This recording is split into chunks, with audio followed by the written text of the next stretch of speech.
लोभी बगळा. एका घनदाट जंगलात एक तलाव होता. त्याच्या किनाऱ्यावर एक बगळा राहत होता. त्या तलावामध्ये खूप मासे आणि इतर जलचर राहत होते. जेव्हा तो बगळा तरुण होता तेव्हा तो सहज शिकार करून चैनीत राहत होता.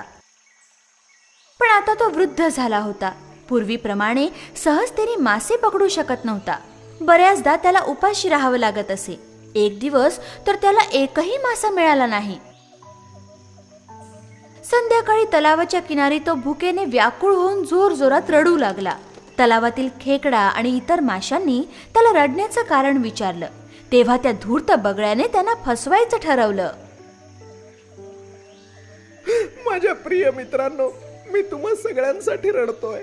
एका ज्योतिषानं मला सांगितलंय की हा तलाव लवकरच सुकून जाणार आहे.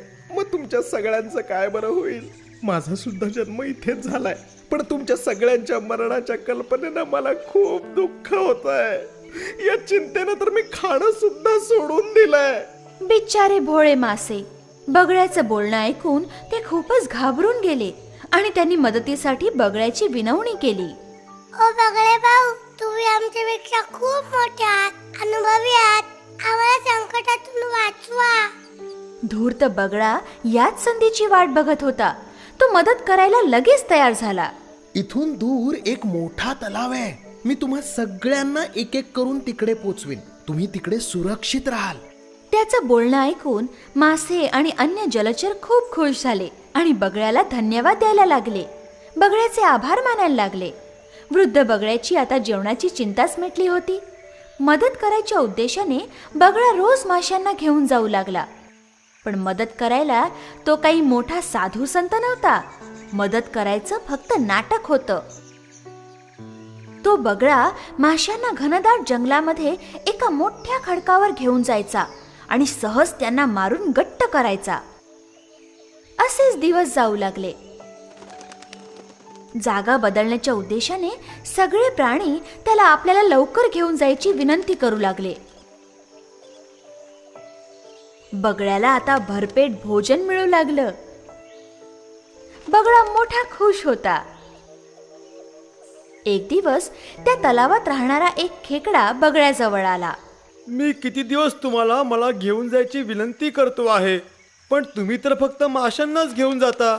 हां, पण आज मात्र माझी पाळी आहे. हां, कृपया मला तुमच्या पाठीवर बसवून त्या तलावात घेऊन जा ना. खेकड्याला आपल्या पाठीवर घेऊन बगळा उडू लागला. चला आज जरा चव बदलून बघूया. किती दिवस तेच तेच मासे खातोय मी. खेकड्याने विचारलं. मित्रा, सगळे मासे नवीन जागेत ठीक आहेत ना?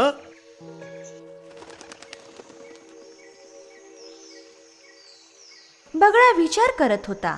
आता माझ्या पाठीवरून हा खेकडा कुठे पळणार? आणि तलावापासून सुद्धा मी खूप दूर आलोय. चला याला सगळं सांगूनच टाकू. बगळा हसून त्याला म्हणाला, कसला तलाव बेटा? इकडे काही तलाव बिलाव नाहीये. तू अजिबात चिंता करू नकोस. सगळे मासे माझ्या पोटात सुरक्षित आहेत आणि तू सुद्धा आता माझं भक्ष्य बनायला तयार राहा. बगळ्याचा नीचपणा खेकड्याच्या लक्षात आला. त्याने बगळ्याची लांब मान आपल्या नांग्यांमध्ये धरून मोडून टाकली.